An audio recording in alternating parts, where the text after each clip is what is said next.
The stars were quiet. That was the first thing Commander Voss noticed when he stepped onto the bridge of the Iron Dominion. The silence, not the kind of silence that comes from a calm night. This was a different kind, the kind that comes right before something goes very wrong. The Iron Dominion was one of the biggest warships in the entire Galactic Empire. It was so large that it took a full minute to walk from one end to the other. Its walls were made of dark metal. Its weapons could destroy a small moon in less than 3 shots. And its crew, over 4,000 soldiers, engineers, and officers, had never lost a single battle. Not once. In 200 years of service, the Iron Dominion had never met an enemy it could not destroy. Commander Voss liked it that way. He was a tall man with short gray hair and cold blue eyes. He had been in the Galactic Empire's military for 35 years. He had seen wars. He had seen entire planets fall. He had watched alien civilizations beg for peace on their knees. And he had felt nothing, because that was what the Empire did. It was the strongest force in the known galaxy.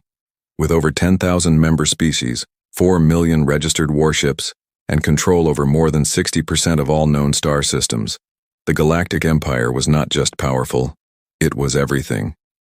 Nothing moved in the galaxy without the Empire knowing. Or so they believed. It started with a small sound. A soft beep. Junior Officer Mira was sitting at the long-range detection station when her screen blinked. She frowned and leaned closer. The light blinked again. Then again. "Commander," she said quietly. "I'm picking up something." Commander Voss did not turn around immediately. He was reading a mission report. "What kind of something?" he asked. "I'm not sure," Mira said. "That's why I'm telling you." That made him turn around. He walked slowly to her station and looked at her screen. A small dot was moving through deep space, far outside the normal travel lanes. It was moving slowly. Too slowly for a military ship. Too fast for a piece of rock. "Run a scan," Voss said. Mira nodded and typed quickly. The Iron Dominion scanning system was the best in the Empire. It could read the full details of any ship. Its species of origin, its registration number, its weapon count, its fuel type, even the names of its crew, from a distance of 3 million kilometers. The scan began. The screen filled with loading text, and then it stopped. The screen went blank. Mira blinked. "That's strange," she said. "Run it again," Voss said. She did. The same thing happened. The scan started, filled with loading text, and then went blank. Like the system had tried to read something and found nothing. Not an error, not a block, just nothing. "It's not a glitch," said the ship's AI system in a flat, calm voice. "The scan completed successfully. There is simply nothing to report." Voss stared at the screen. "What does that mean?" "It means," the AI said slowly, "that the object your junior officer has detected does not exist in our records." The bridge went quiet. Every officer at every station stopped what they were doing. They all heard those words. "Does not exist in our records." In 35 years, Commander Voss had never heard those words. Not once. The Empire had records for everything. Every ship, every species, every piece of technology that existed in the known galaxy. It was all there, all stored, all sorted, all tracked. If something was not in the records, it meant one of two things. Either the records were wrong, or something was out there that should not be. "Get me a visual," Voss said. The main screen at the front of the bridge flickered and then focused. There it was, the ship. It was small, far smaller than any military vessel, about the size of a large transport craft. Its shape was strange, not like any design the Empire used, not like any alien ship Voss had ever seen. It had long, curved sides that swept back like the wings of a bird. Its surface was dark, almost black. But when the distant starlight hit it at certain angles, it seemed to shimmer slightly, like oil on water. It had no markings, no lights, no visible weapons. "It looks old," said Chief Engineer Derek from the back of the bridge. "It doesn't look like a threat," said another officer. Voss said nothing. He kept watching the ship. Something about it made the back of his neck feel cold. He could not explain why. The ship was small. It was alone. It was moving slowly. By every measure, it should have been harmless. But Commander Voss had not survived 35 years in the Empire's military by ignoring cold feelings. "Send a signal," he said. "Standard identification request, all languages." The Empire's standard signal was sent in 47 different languages. It covered every known species in the galaxy. The message was simple. Identify yourself, state your species, your ship registration, your purpose, and your origin. Failure to respond within 10 minutes will be treated as a hostile act. They waited. 5 minutes passed. Nothing. "Maybe it's unmanned," Mira suggested. "Maybe it's broken," said another officer. 10 minutes passed. Still nothing. Commander Voss crossed his arms. "Send it again," he said. "And add a warning this time. Tell them we have weapons locked on their position." The second signal was sent. They waited again, and then, at exactly the 12-minute mark, something happened. A reply came. Not in any of the 47 languages the Empire had sent. It came in something older, much older. A frequency and language pattern that the ship's translation system had to work very hard to decode. The translation took almost 3 full minutes, which was unusual. The Empire's translation system could decode most languages in seconds. When the translation finally appeared on screen, the entire bridge read it in silence. "We are from Earth. We were forgotten. We remember everything." Nobody spoke for a long moment. Commander Voss read the message 3 times. Earth. He knew that name. Most educated people in the Empire did. It was a historical footnote. A small, unremarkable planet on the outer edge of the galaxy. The species that lived there called themselves humans. About 800 years ago, they had sent a formal request to join the Galactic Empire. The request had been reviewed and rejected. The humans were considered too primitive, too violent, too behind in technology. Their application had been removed from the records. Their planet had been marked non-contact, not yet eligible, and then quietly forgotten. That was 800 years ago. Voss turned to his research officer. "Pull up everything we have on Earth," he said. The research officer, a young man named Solus, worked quickly. A moment later, he looked up with a slightly confused expression. "Sir," he said, "there's almost nothing. A short file, a rejected application from about 800 years ago. A basic description of the planet. Oxygen atmosphere, 1 moon, carbon-based life, and then a note that says, 'No further contact required.'" "That's it?" Voss said. "That's it, sir." Voss looked back at the small, dark ship on the main screen. 800 years. The humans had been out there for 800 years, and in all that time, nobody had checked on them. Nobody had visited. Nobody had updated their file. The Empire had simply forgotten them. And now one of their ships was sitting in deep space outside all normal travel lanes, responding to a military challenge in a language so old that the Empire's translation system barely recognized it. Voss felt that cold feeling again. "Run a full physical analysis," he said. "Not a registration scan. I want to know what that ship is made of. I want to know its engine type. I want to know everything our sensors can tell us about its physical construction." The physical analysis was different from a registration scan. Instead of looking for data in the records, it directly measured the actual ship, its metal, its energy output, its heat signature, its gravity displacement. It should have been easy. The Iron Dominion sensors were the most powerful in this sector. 3 minutes after the analysis started, every sensor on the Iron Dominion went offline at the same time. Not slowly, not one by one, all at once. The bridge plunged into a moment of near darkness before the backup systems kicked in. Red emergency lights filled the room. Officers shouted across the bridge. Screens flickered and went dark. "What happened?" Voss said, his voice sharp. "I don't know," said Engineer Derek, working fast at his console. "The sensors just stopped, all of them simultaneously." "Did they hit us?" Voss said. "No," Derek said. "No weapon fire detected, no energy beam, nothing. Our sensors just stopped when they tried to read that ship's construction." Voss stared at the main screen. The small dark ship was still there, still moving slowly. It had not changed course. It had not done anything.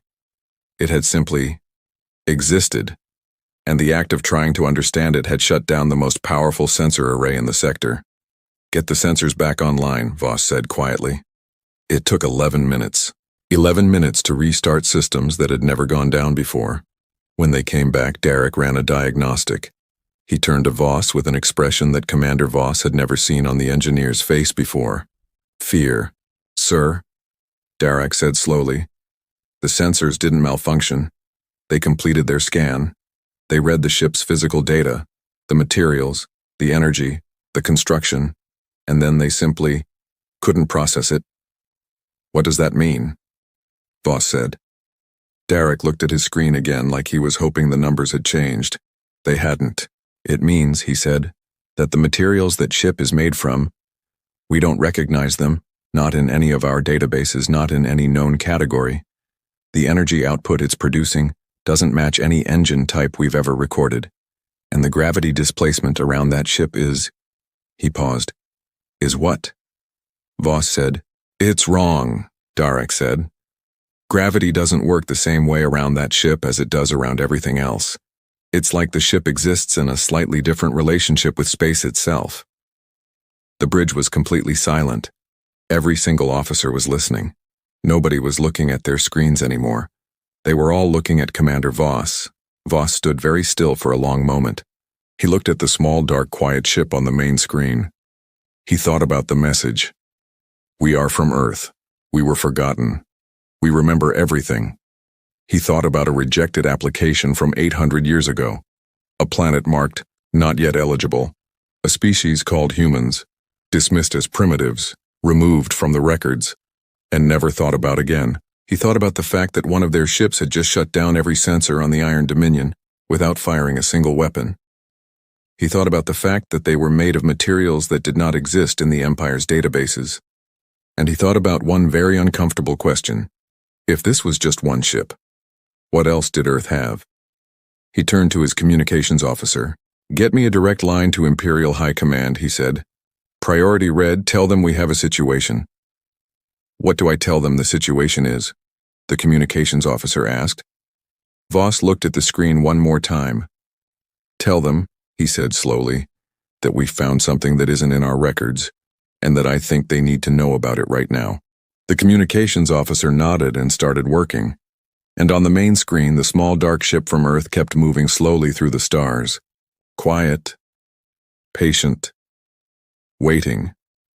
Like it had been waiting for a very long time. And like it was not afraid of waiting a little longer. Imperial High Command was not a place where people panicked.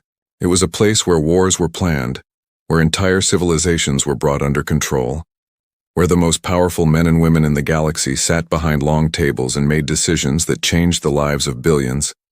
It was a calm place, a cold place, a place where panic was not allowed. But when Commander Voss's priority red message arrived, something very close to panic moved through the room. Admiral Kren was the highest-ranking military officer in the sector. He was an older man, wide shoulders, heavy jaw, the kind of face that had spent decades looking unimpressed. He had received priority red alerts before. He had never found one worth the name. Until now. He read Voss's report 3 times. Then he pulled up the scan data himself. Then he called in his 2 best analysts and told them to look at everything. They looked. They came back with the same answer Voss's engineer had given. The materials were unknown. The engine type was unknown. The gravity behavior was unknown. The ship's registration did not exist in any record, and every attempt to scan it in detail caused the scanning equipment to shut down. Kren leaned back in his chair and looked at the ceiling for a long moment. "Pull up the file on Earth," he said. His assistant brought it up immediately. It was very short, much shorter than the file of any species the Empire had ever seriously considered. A few paragraphs, an old photograph of the planet, blue and green and white, covered in oceans and clouds, small, quiet, unremarkable. The rejected application, the note at the bottom, non-contact, not yet eligible. 800 years ago, Kren said quietly. "Yes, sir," his assistant said. "And nobody checked on them?" "No, sir. The file was closed. They were considered too primitive to be relevant. Kren looked at the photograph of Earth again. Blue, green, white, small and quiet and unremarkable. "Send 50 warships," he said. His assistant blinked. "Sir?" "You heard me. 50 warships. Full combat configuration. I want that Earth vessel surrounded. I want it scanned from every angle. I want its crew taken alive if possible. And I want answers." Kren stood up and straightened his uniform. "One ship from a forgotten primitive planet just shut down our best sensors without firing a weapon. I don't care if it looks harmless. I want 50 ships around it before it does anything else." Back on the Iron Dominion, Commander Voss was watching the Earthship. It had not moved, not toward them, not away. It was simply sitting there in the dark, drifting slowly, patient and quiet, like it had nowhere to be. Voss found that more unsettling than if it had pointed weapons at him. An enemy that threatened you was an enemy you understood. An enemy that simply waited, that was something else entirely. Junior Officer Mira was at her station, working quietly. She had been doing something for the past 20 minutes, not part of her assigned duties, and Voss had let her because her expression told him she was on to something. "Talk to me, Mira," he said. She looked up. "I've been going through old long-range observation records, sir. Not the active files, the archived ones, the ones from the outer regions. Nobody looks at them. They just collect automatically. And Earth shows up, sir, not often but consistently. Every few decades our long-range telescopes have picked up brief energy readings from that system, small bursts, sometimes in patterns. The automated system always logged them as background noise or natural stellar events." Voss frowned. "How long does this go back?" Mira looked at her screen. "The earliest one I can find is about 780 years ago, sir. About 20 years after their application was rejected." Voss was quiet for a moment. "So almost immediately after we turned them away. They started producing energy readings that our system classified as background noise, yes, sir." Voss looked at the Earthship again. He thought about that. A rejected species. Told they were too primitive, too behind, not good enough. And 20 years later, barely a moment in galactic history, they were already producing energy that the Empire's own telescopes were picking up. Not asking for help, not trying again, just working quietly, in the dark. For almost 800 years, the 50 warships arrived 4 hours later. They came out of faster-than-light travel in a wide circle, surrounding the Earth vessel from every direction, above, below, left, right, front, back. Each ship was larger than the Earth vessel many times over. Their weapons were charged, their shields were up, their sensors were locked. From the outside, it must have looked completely overwhelming. The Earthship did not react. Not a single movement, not a change in energy output, not a turn, not a signal. It just sat there. Admiral Kren's flagship, the Eternal Throne, moved to the front of the formation. Kren opened a direct channel himself. He did not use a junior officer. He felt this needed his voice. "Earth vessel," he said, his voice calm and hard. "You are surrounded by 50 warships of the Galactic Empire. You will power down your systems. You will not move. You will prepare to receive a boarding team. This is not a request. Comply immediately." Silence. 20 seconds of silence. Then the reply came, in that same old language, but this time the translation was slightly faster. Like the translation system was learning. "We see your ships. We are not powering down. We are not preparing for boarding. We suggest you listen instead." Kren's jaw tightened. "They're refusing." "Sir?" said his communications officer carefully. "They said we suggest you listen. That sounds like they want to tell us something." "I know what it sounds like," Kren said. "It sounds like a primitive species that doesn't understand what 50 warships means." He opened the channel again. "Earth vessel, you have 30 seconds to comply. After that, we will open fire." The reply came back in 15 seconds. "Before you do that, Admiral, you may want to check your rear sensors." Kren frowned. "How do they know my rank?" Nobody answered. "Check the rear sensors," Kren said. His sensor officer looked, then looked again, then turned slowly. "Sir?" he said. There's nothing on the rear sensors. Good, Kren said. No, sir. The officer said, I mean there's nothing on the rear sensors at all. They've gone dark. All rear sensors across the entire fleet, simultaneously.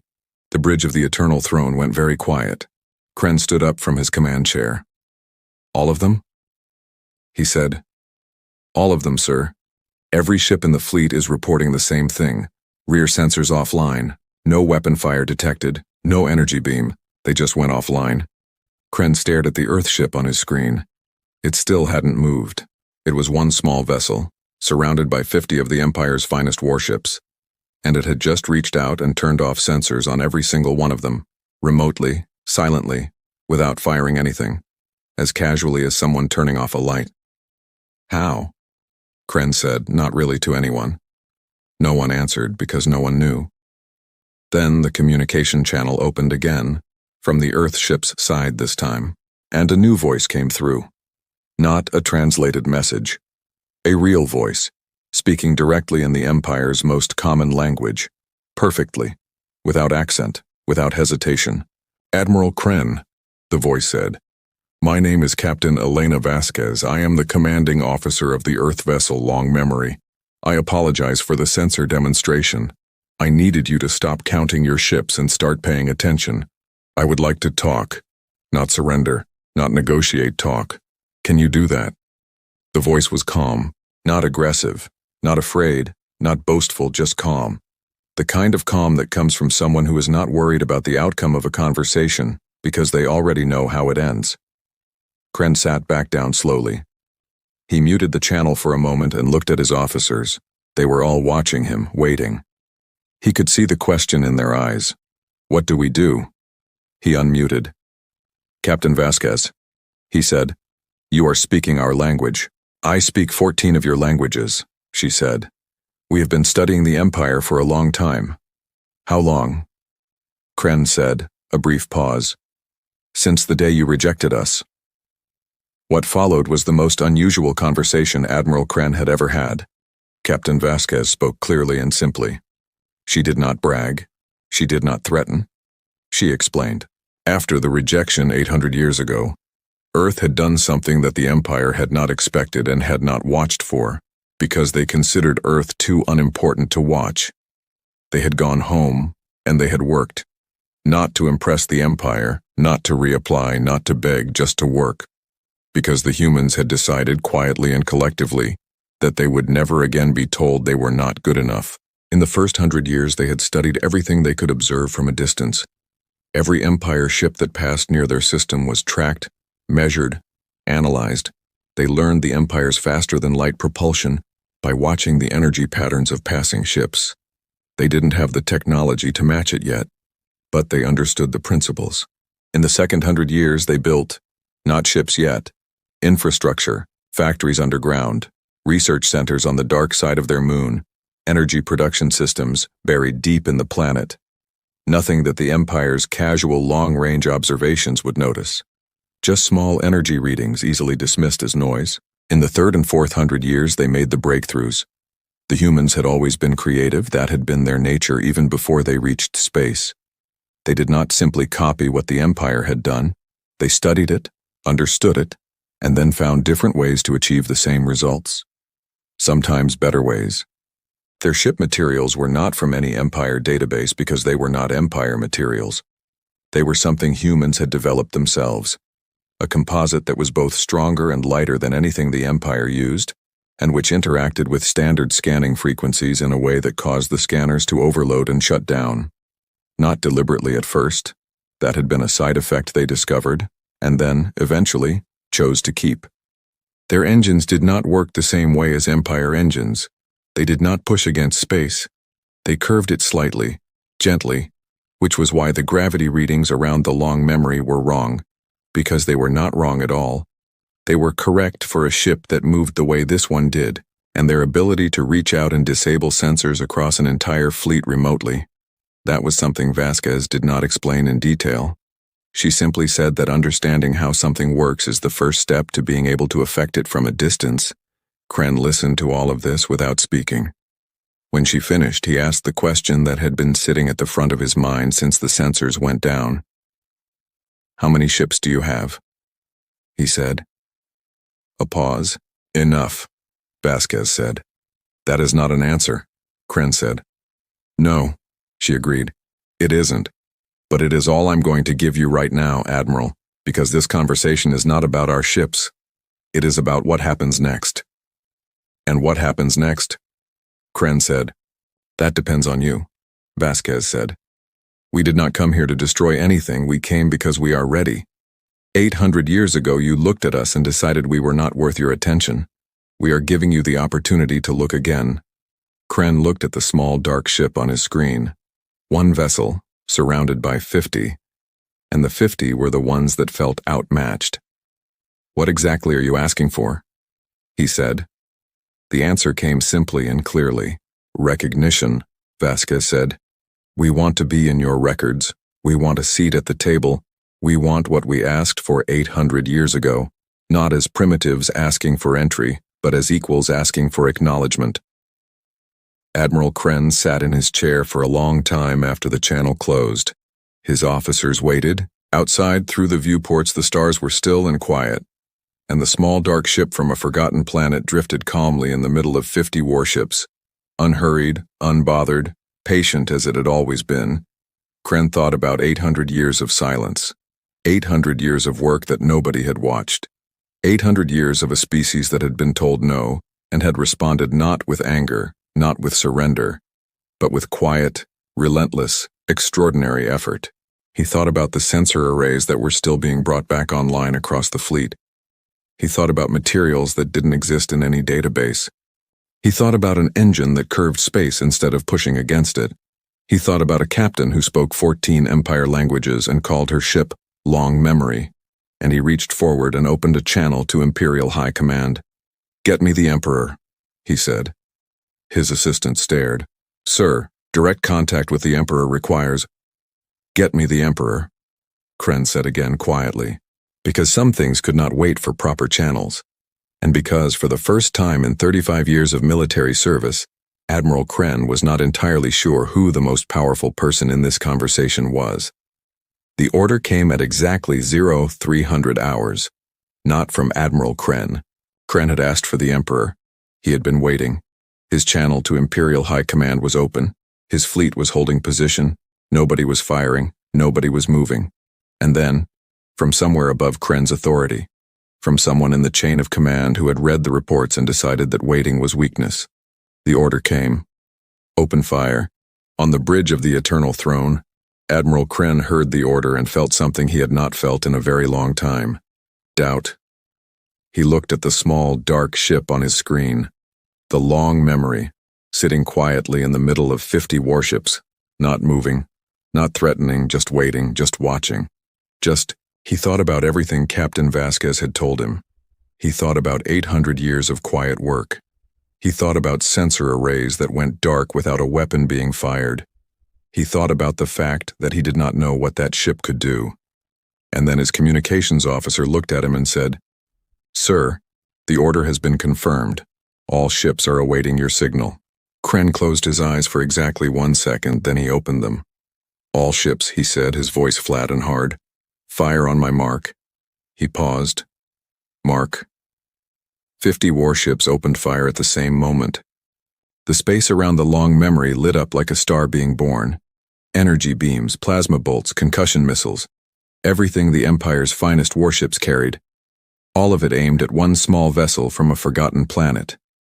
It was, by any measure, one of the most overwhelming displays of firepower in the sector's history. The crew of the Eternal Throne watched their screens. They expected to see an explosion. They expected to see debris.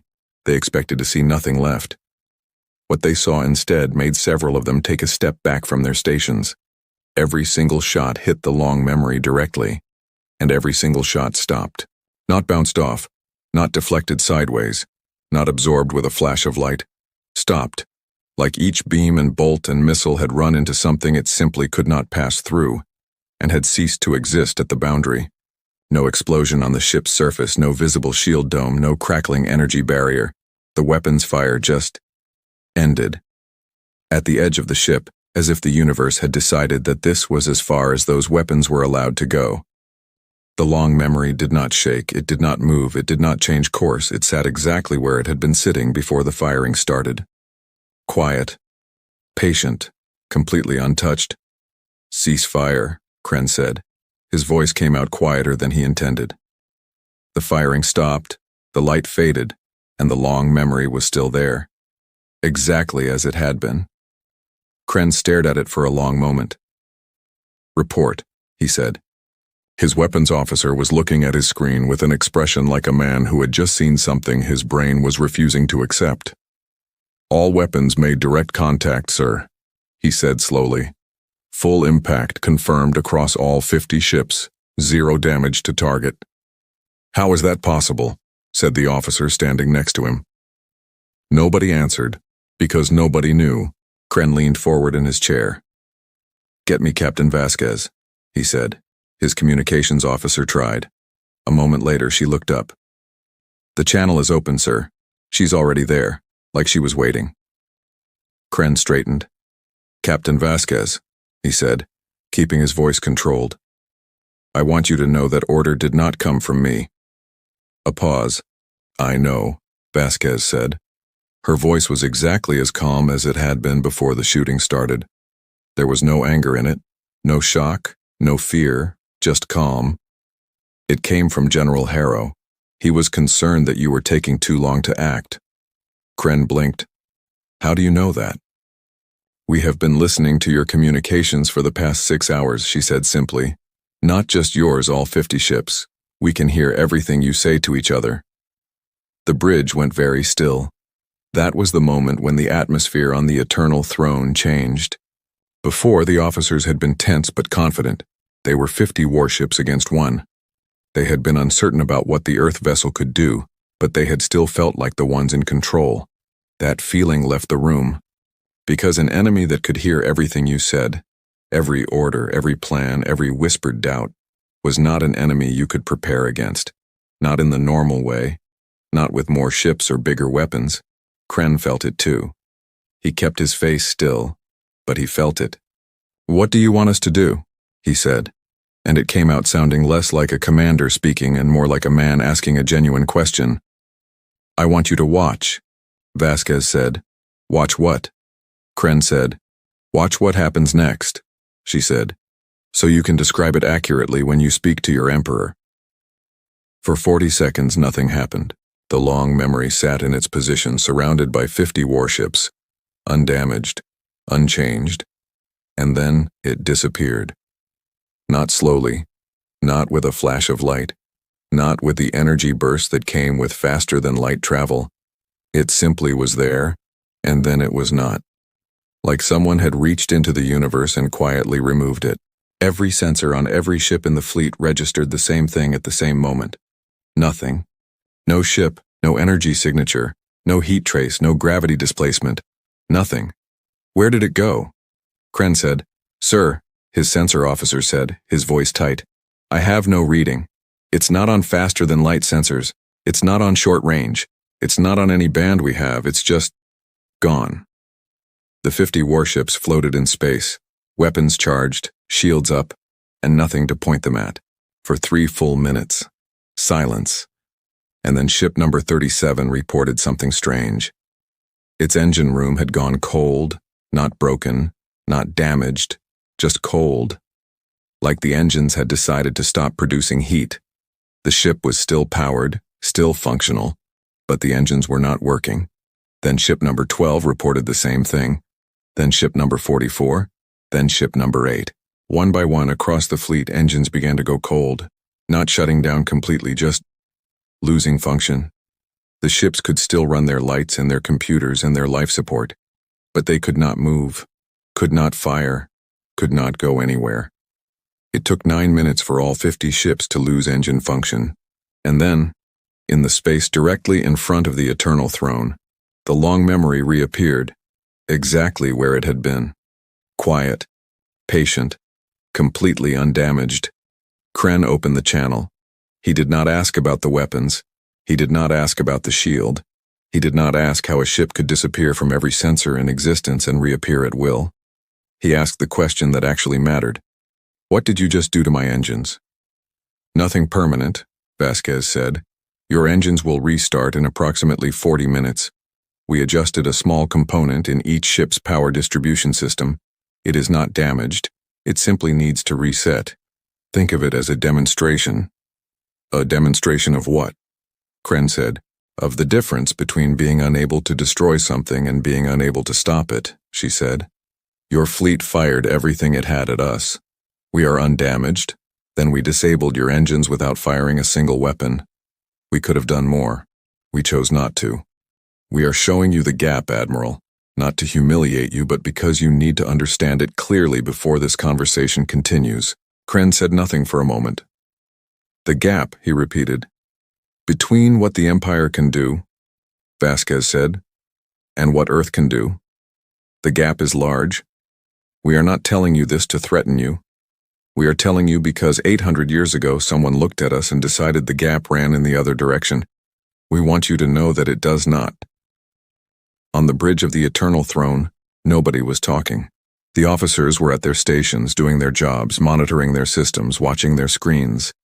But the normal background noise of a working bridge, the quiet conversations, the small jokes between officers who had served together for years, the confident hum of a crew that knew they were the strongest thing in the room, all of that was gone.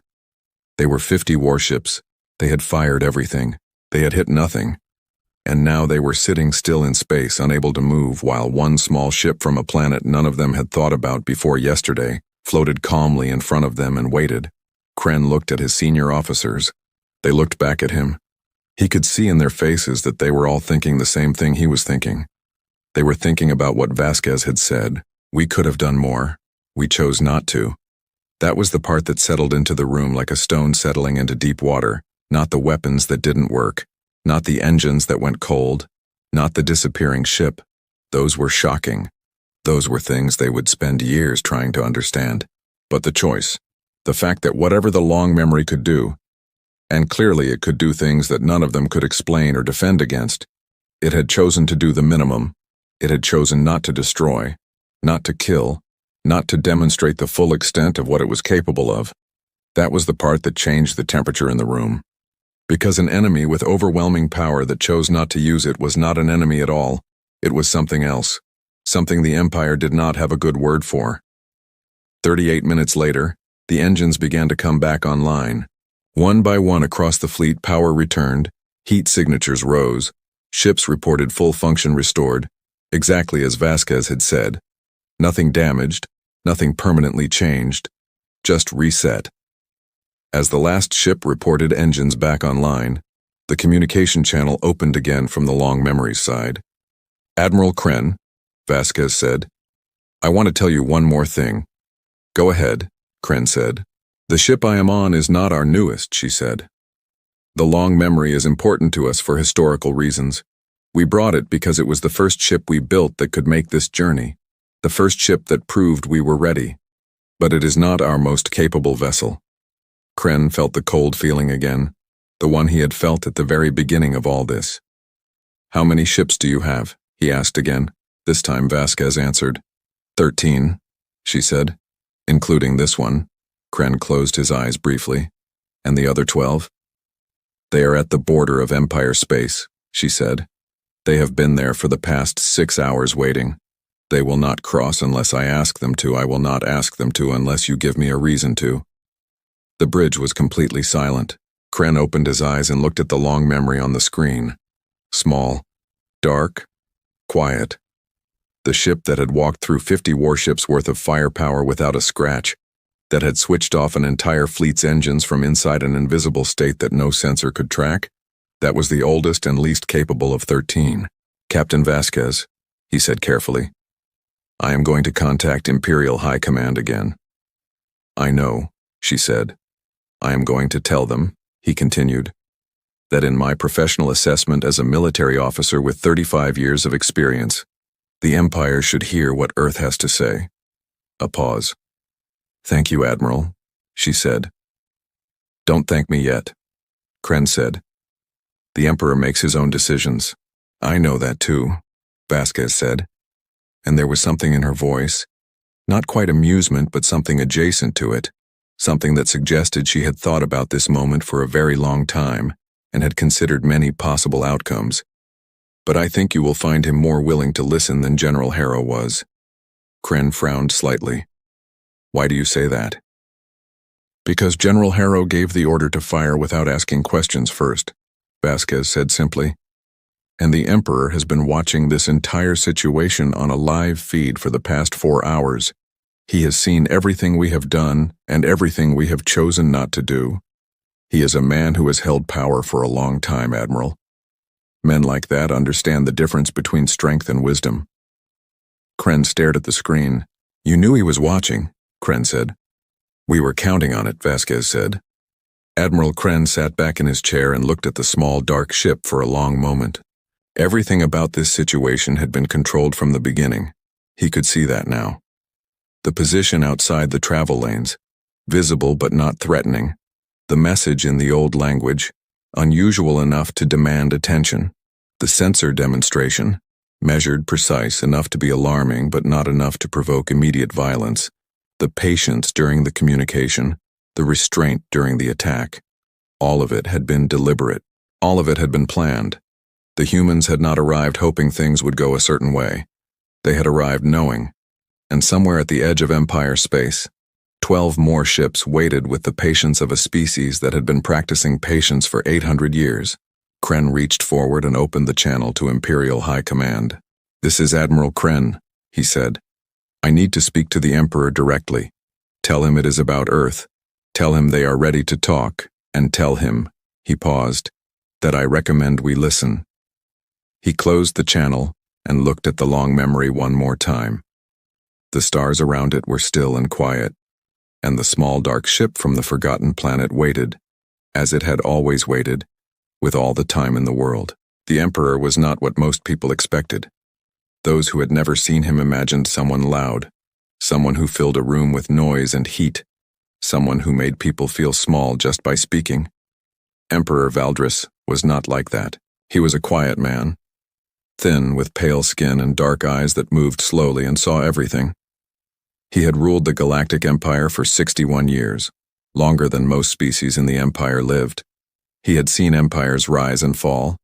He had watched civilizations beg and civilizations burn. He had made decisions that changed the shape of the galaxy, and he had learned over 61 years that the loudest voice in a room was almost never the most important one. He was sitting alone in his private observation chamber when Admiral Kren's message arrived.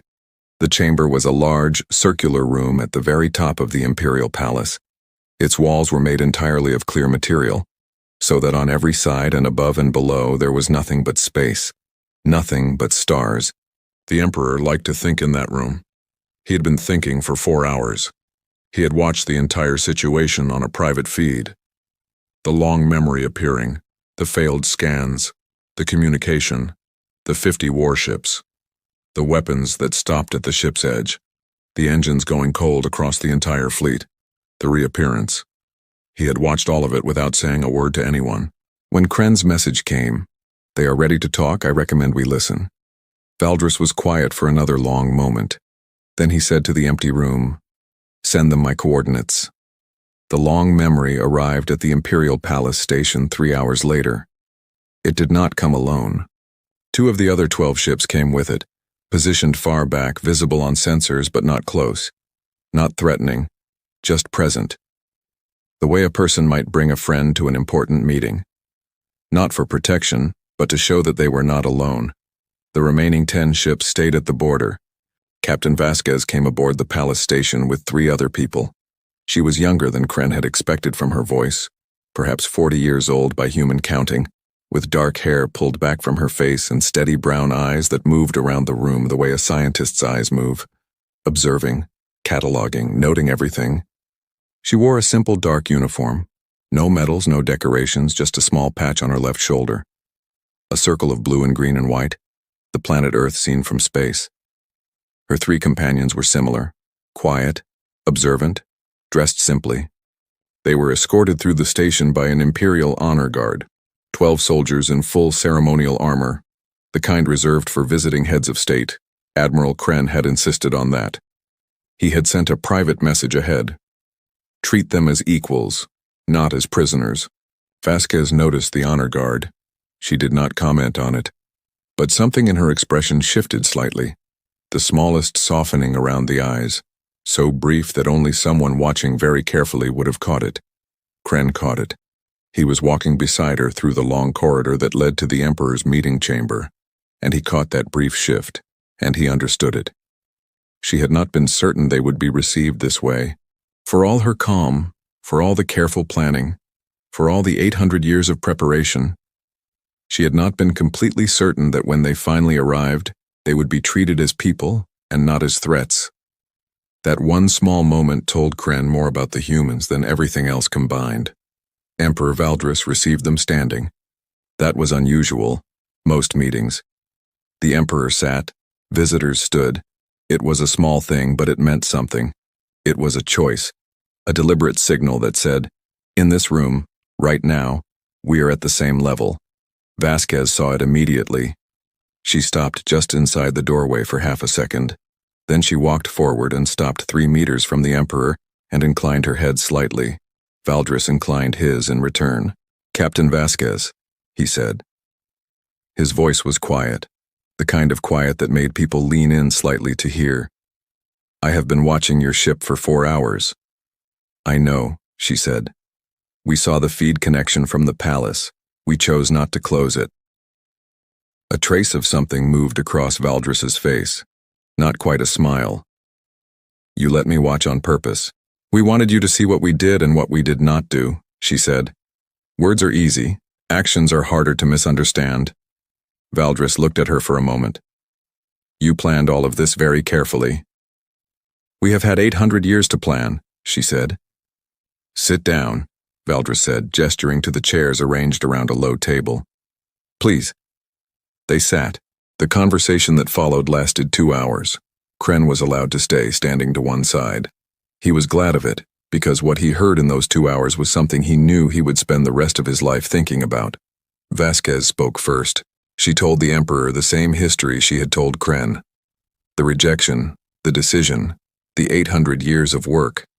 She told it simply and without drama, like someone reading from a record. Valdris listened without interrupting. When she finished, he was quiet for a moment. Then he said something that surprised Kren. I want to apologize. Vasquez went very still. The decision made 800 years ago was not mine, Valdris said. I was not emperor then. The man who made it has been dead for 7 centuries, but I am the emperor now, and that decision was made in the name of this empire, so the apology belongs to me. Vasquez looked at him for a long moment. Why? She said. You don't need to apologize. We are the ones with 13 ships at your border. Yes, Valdris said.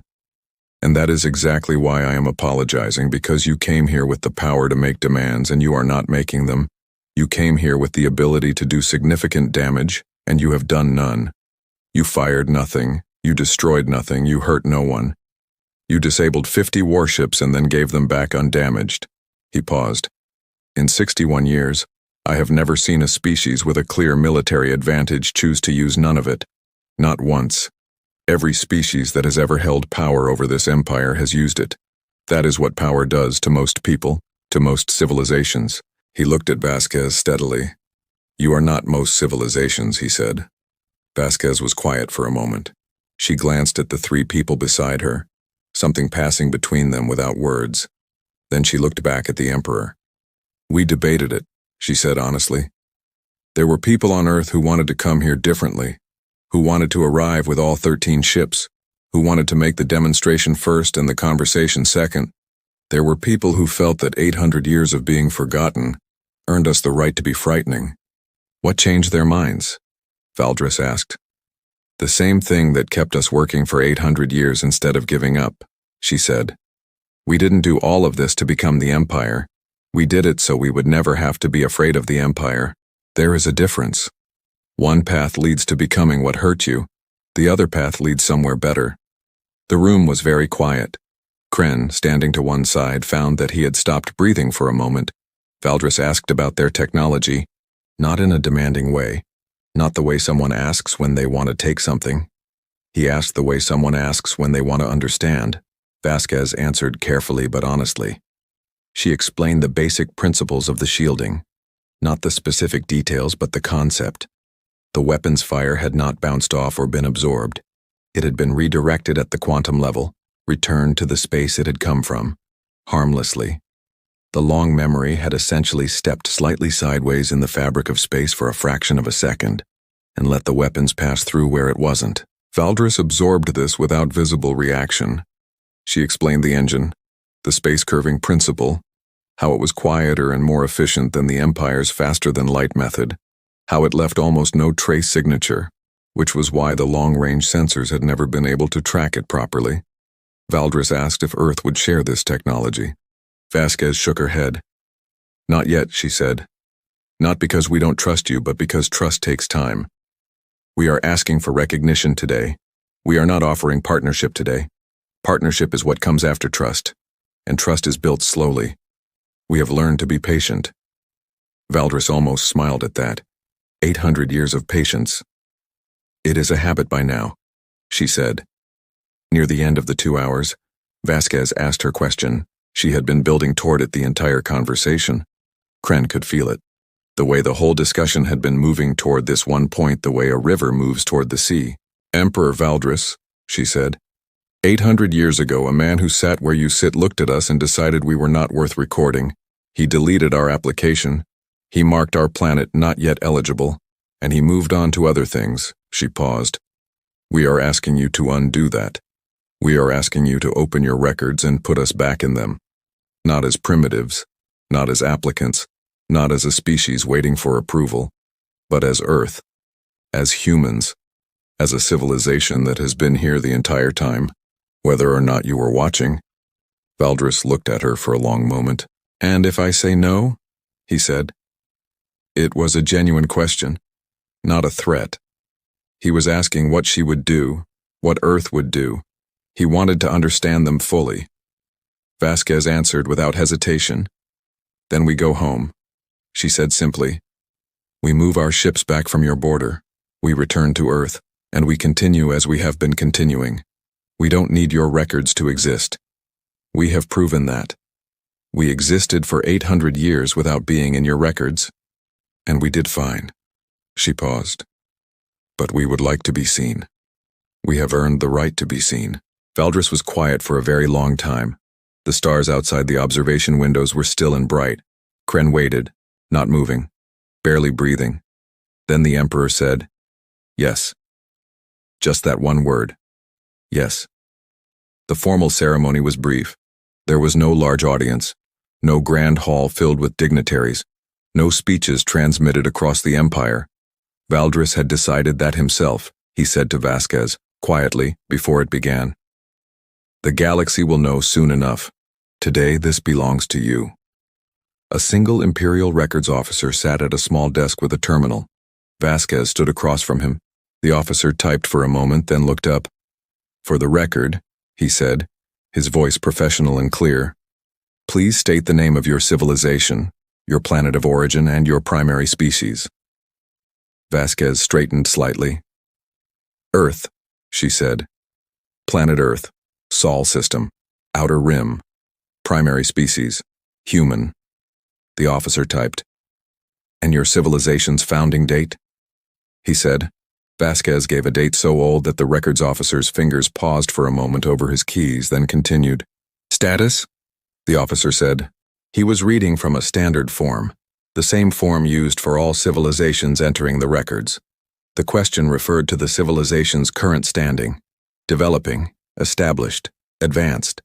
Vasquez glanced at Emperor Valdris. Valdris looked at Kren. Kren thought about 50 warships and weapons that stopped at the edge of a small dark ship. He thought about engines going cold across an entire fleet. He thought about a captain who spoke 14 languages and called her ship Long Memory. He thought about a species that had been told no and had responded with 800 years of quiet, extraordinary work. "Pure civilization," Kren said. Vasquez looked at him. He met her eyes and nodded once. She turned back to the records officer. "Pure civilization," she said. The officer typed the final entry. The screen updated, and for the first time in 800 years, for the first time, in fact, since humans had first looked up at the stars and wondered what was out there, the planet Earth and the species that called it home existed in the Galactic Empire's official records. Not as primitives, not as applicants, not as a footnote, as peers. Vasquez stood very still for a moment after it was done. Her 3 companions stood beside her, equally still, equally quiet. Then one of them, a tall man with gray at his temples who had not spoken a single word during the entire visit, put his hand on her shoulder. She reached up and put her hand over his. It lasted only a second, but Kren saw it, and he understood that this moment, this quiet, undramatic moment in a small room with a records officer and a terminal, was not just for her. It was for every human who had worked in the underground factories, every scientist who had spent their life on a problem they would not live to see solved, every person who had looked up at the stars from a forgotten planet and kept going anyway. It was for all of them, as the long memory departed the station and moved back toward open space. Admiral Kren stood at the observation window and watched it go. Emperor Valdris stood beside him. "Do you think they will be allies?" Kren asked. "In time." Valdris said, "Yes, I think so." "And if they are not?" Kren said. Valdris was quiet for a moment. "Then I am grateful they are not enemies," he said. "An enemy that patient, that disciplined, that willing to wait. That is not an enemy anyone should want." They watched the small dark ship until it was gone. Then Valdris turned and walked back toward the corridor. "Update the border protocols," he said as he went. "Earth ships are to be given free passage, and Admiral." He paused without turning around. "Sir?" Kren said. "Reopen the long-range observation records for the Sol system," Valdris said quietly. "I want to know what else we missed." He walked away, and Kren turned back to the window. The space where the long memory had been was empty now. Just stars, just the quiet dark between worlds. But it felt different than it had before. Somewhere out there on a blue and green and white planet that the Empire had forgotten and then found again, 13 ships were heading home, and the people on that planet, the people who had built those ships in secret, who had worked for centuries without recognition, who had looked at a closed door and responded not with anger but with extraordinary quiet effort. Those people would soon learn that they were in the records now, that they had always been real, but now, finally, everyone else knew it too. The last line of the official Imperial record update, entered at 08:47 hours on the day of the meeting, read as follows: Earth, Sol system, human civilization, peer status, active. Note: civilization has been present and developing independently for approximately 800 years prior to this entry. Further note: they were not new. We simply were not paying attention.